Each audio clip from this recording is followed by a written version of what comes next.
آج ہم ایک بہت ہی گہرے اور سوچنے پر مجبور کر دینے والے خطبے کا تجزیہ کرنے والے ہیں۔ اس میں گناہ، سزا اور پھر نجات جیسے اہم سوالات کو اٹھایا گیا ہے۔ چلیں اس کے مرکزی خیالات کو ذرا گہرائی میں سمجھتے ہیں۔ تو خطبے کی شروعات ہی اس چونکا دینے والے سوال سے ہوتی ہے جو فوراً ہی اس موضوع کی سنگینی کو واضح کر دیتا ہے۔ یہ سوال ہمیں یہ سوچنے پر مجبور کرتا ہے کہ اگر اتنے بلند مرتبے والے لوگ بھی احتساب سے نہیں بچ سکے تو پھر ایک عام انسان کا کیا بنے گا؟ اچھا، تو خطبے کا پہلا حصہ سیدھا گناہ کے نتائج پر بات کرتا ہے اور کچھ ایسے مناظر دکھاتا ہے جو جہنم کی ایک جھلک پیش کرتے ہیں۔ ان مناظر کا پس منظر سمجھنا بہت ضروری ہے۔ دیکھیں، یہ تفصیلات نبی اکرم صلی اللہ علیہ وآلہ وسلم کے آسمانی سفر یعنی معراج سے لی گئی ہیں، مطلب یہ معلومات براہ راست ایک الہامی ذریعے سے آئی ہیں۔ تو پہلی سزا یہ ان لوگوں کے لیے ہے جو سود خوری میں شامل تھے، انہیں ابلتے ہوئے خون اور پیپ کی ندی میں تیرنا ہوگا۔ اور یہ سزا آپ دیکھیں کتنی علامتی ہے، یہ بالکل ویسا ہی ہے جیسے غریبوں کا خون چوسنا، کیونکہ سود خور اکثر مجبور لوگوں کا ہی تو استحصال کرتے ہیں۔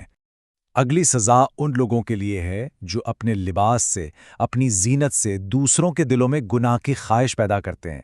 سزا یہ ہے کہ ان کی جلد کو آگ کی کینچیوں سے ادھیڑا جائے گا۔ یہ اس بات کی علامت ہے کہ انہوں نے اپنی زینت کا کتنا غلط استعمال کیا۔ اور یہ سزا یہ ان مقررین اور علماء کے لیے ہے جو جان بوجھ کر اپنی باتوں سے معاشرے میں تفرقہ اور فساد پھیلاتے ہیں۔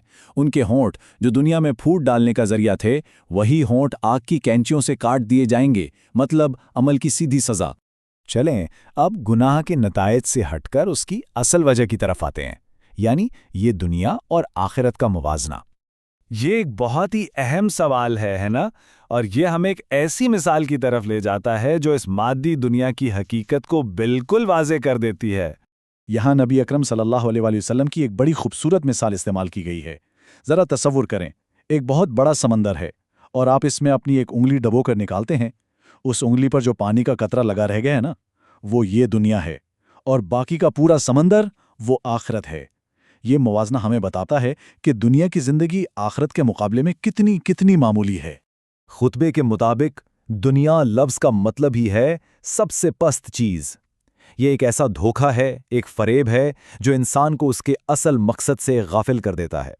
یہ ہمیں عارضی لذتوں میں الجھا کر ابدی حقیقت سے بہت دور لے جاتی ہے۔ اب ہم اس بنیادی مسئلے کی طرف آتے ہیں جسے خطبے میں گناہ اور دنیا سے لگاؤ کی اصل وجہ بتایا گیا ہے۔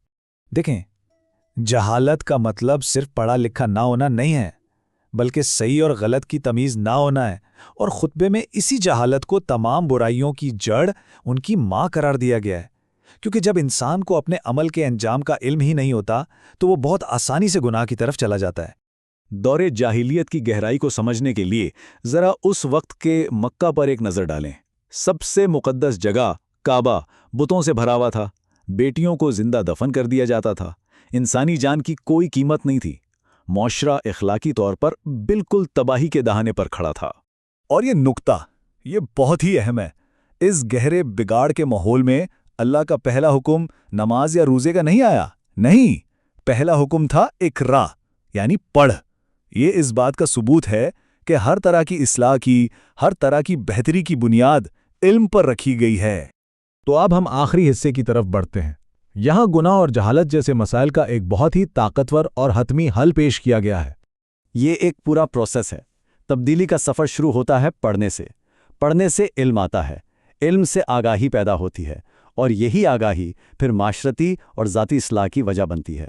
تو یہ علم ہی ہے جو اصل تبدیلی کا انجن ہے۔ یہاں مقرر کی طرف سے کمیونٹی کو ایک بہت واضح اور فوری کال دی گئی ہے۔ یہ صرف ایک خواہش نہیں بلکہ ایک عملی منصوبہ ہے جس میں قربانی کا مطالبہ بھی شامل ہے۔ پیغام بالکل صاف ہے، حقیقی ترقی کا راستہ صرف اور صرف تعلیم سے ہو کر گزرتا ہے۔ اور پھر آتا ہے یہ جملہ جو شاید اس پورے خطبے کا سب سے یادگار جملہ ہے۔ یہ تشدد کی تباہ کن طاقت اور علم کی تعمیری طاقت کے درمیان فرق کو واضح کرتا ہے۔ یہ ایک بہت طاقتور بیان ہے کہ مستقبل کی جنگیں ہتھیاروں سے نہیں بلکہ علم اور دانش سے لڑی اور جیتی جائیں گی۔ تو ہم اس تجزیے کو اسی گہرے سوال پر ختم کرتے ہیں جو کہ اس خطبے کا اصل نچوڑ ہے۔ اگر ایمان کی بنیاد ہی پڑھو کے حکم سے شروع ہوئی ہے تو پھر علم اور تقویٰ کا آپس میں کیا تعلق ہے؟ یہ ایک ایسا سوال ہے جو ہمیں بہت کچھ سوچنے پر مجبور کرتا ہے۔